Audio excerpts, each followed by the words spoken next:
Hands down, Middlewest is the best comic of the year.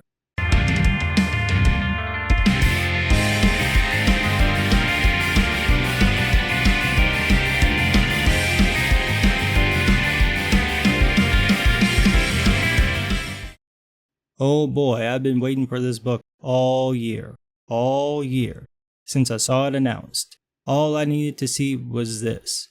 Look at this page. The staging, the posing, the colors, how the warm colors slowly pull you over to the cool tones. You can probably guess what the tornado guy is to the boy. That's just grade A visual storytelling. Middlewest is written by Scotty Young with art by Jorge Corona and colors by Jean-Francois Beaulieu. Middlewest is a classic coming-of-age story set in a kind of fantastic world. It tells the story of Abel, a boy trying to deal with his jerk-faced father while growing up in the Midwest. This isn't breaking new ground here, either with the story or the setting, but damn if Scotty Young doesn't make it interesting. He creates this in-between world that mostly looks normal but has a few things that are clearly fantasy, like pink saline bottles hanging from homes and a talking fox. The part that got me is that it's hard to tell whether this is the world as it really is, or if this is what Abel sees to cope with his jerk-faced dad. Like take the fox. Only Abel talks to the fox, and it seems like no one else sees or acknowledges him. He kinda acts as a not mentor. He's not really there to guide Abel, but to hit him with snarky, hard truths. That kinda makes it seem like he's not real. So basically, it's like magical realism. And I hate magical realism. Hate it big fish, hate it like water for chocolate.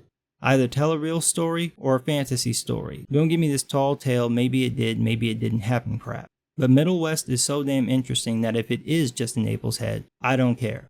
I'm loving this story. And that is in large part because of Jorge Corona's art. This is the opening page. Just look at how gorgeous this is. You can hear the wind whipping around, feel it tugging at you as we get closer and closer to Abel. You can practically see his hoodie zigzagging as he starts to cry. And then you get the payoff.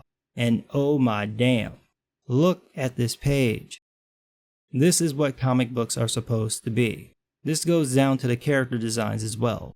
Corona does something pretty slick with Abel and his father. His father has harder angles to him, wooden, unforgiving. Abel is a little softer, rounder. You can tell they're related, almost like Abel is a younger, kinder version of his dad, and this is all built into the designs. Corona shows off some of his sketches at the end of the book, and you can see how much thought went into the design process. I did a little Photoshop magic to show what I mean. Look at Abel on the right and his dad on the left. You can see how closely they resemble each other with these slight changes. Magnificent character design. The designs are really engaging and interesting, and it makes me wonder why Scotty Young didn't draw the book himself. These are pretty similar to what he would come up with on his own. I think Corona's style works better for the story though. It has a different feel, still cartoony but a more animated look. You could easily see this being animated in this style as it is. It'd be tricky but doable. What I truly love about Corona's style is how expressive it is. You get emotions on the characters' faces that tell the story. Like the scene here where the kids try to shoplift. Look at the kid in the back whistling and giving that side eye. Perfection. Little things like this make the art a joy to look at. The visual storytelling though is the ultimate selling point. You don't have to see the text to follow what's going on. You can get it from the pictures alone. Corona's art is probably the best example I've seen of this in a while, and I'll prove it. I'm showing you some art that's a little out of sequence. I've skipped a couple of pages, but that's not a big deal. I've also removed the text. I want you to watch the screen. Seriously, unless you're performing CPR, it's not as important as this. Look at the screen. Now watch. Watch it all the way through. Tell me if you can't figure out what just happened. Stunning. Absolutely stunning. And it's not hard to do, by the way. You just have to script the story to work around images, not the dialogue. I think the fact that Scotty Young is an artist is part of the reason this works. He thinks visually. So I'm betting his scripts read more like storyboards than a treatment. That doesn't mean that the dialogue doesn't matter.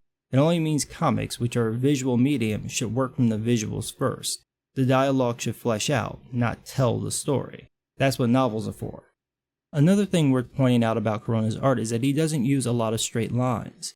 The buildings are well drawn, but the perspective isn't dead on. Normally, this would look off, but if you notice, it's not that off. What's happening is that most of the lines were freehanded. It means the lines won't be perfect, but it's also consistent. Corona doesn't wildly vary how it looks, so even if the perspective and the lines aren't perfect, it still looks the same. This is something a lot of artists could learn from because it's something that makes drawings easier to do. Jim Lee does it, Joe Matt does it, Ethan Van Sciver does it, Sean Gordon Murphy does it, all because it works. Of course, they know how to do proper perspective, and so does Corona. That's why he can exaggerate it without worrying too much. I also want to talk about the colors in this book. Beaulieu's colors are absolutely magnificent. This is cinematic coloring. What I mean is that if you look at the pages side by side, you could see a color script. A color script is basically the emotional beat of a film. They do this in all films, but it's very common in animation. You can look at key scenes and place them in order and get a sense of the emotional flow of the story. That's what we've got here. The scenes with Abel and his jerk-faced dad are all in cool colors, mostly blues and purples. It gets bright and warm when he delivers the papers, and then cools down over the course of a single page back to the blues and purples. Absolutely magnificent. I could go on and on about the art, but let's get to the story because it's damn good. Like I said before, this is a classic coming-of-age story, so no new ground is broken here.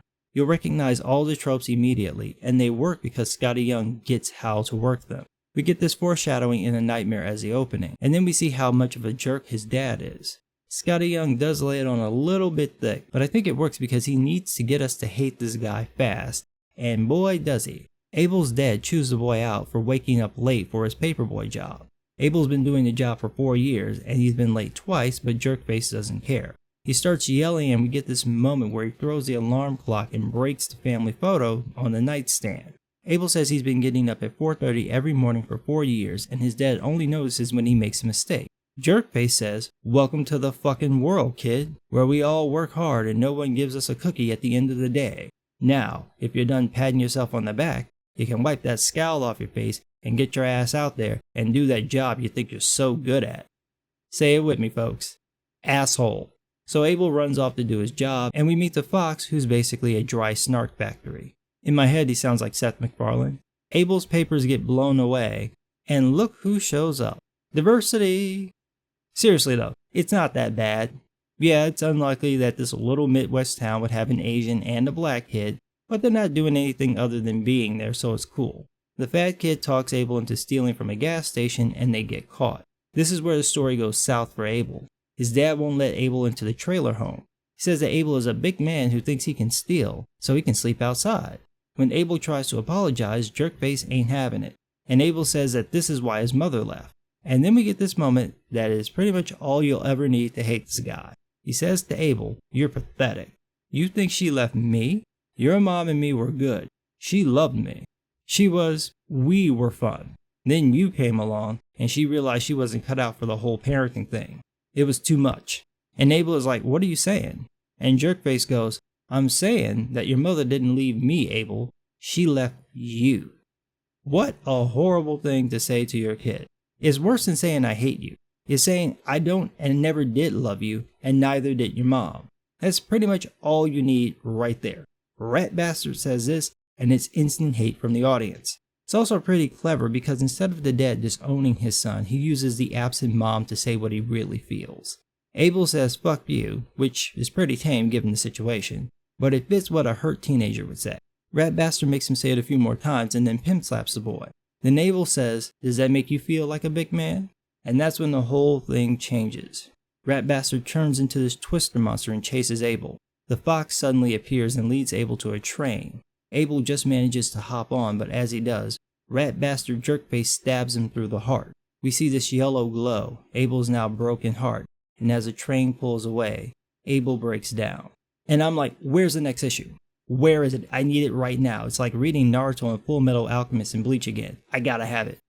Fantastic book. Absolutely phenomenal. Go buy this book. Right now, go buy this book. And if you don't enjoy it, you didn't open the book. Hands down, best comic of the year. Scotty Young and Jorge Corona, delivering perfection.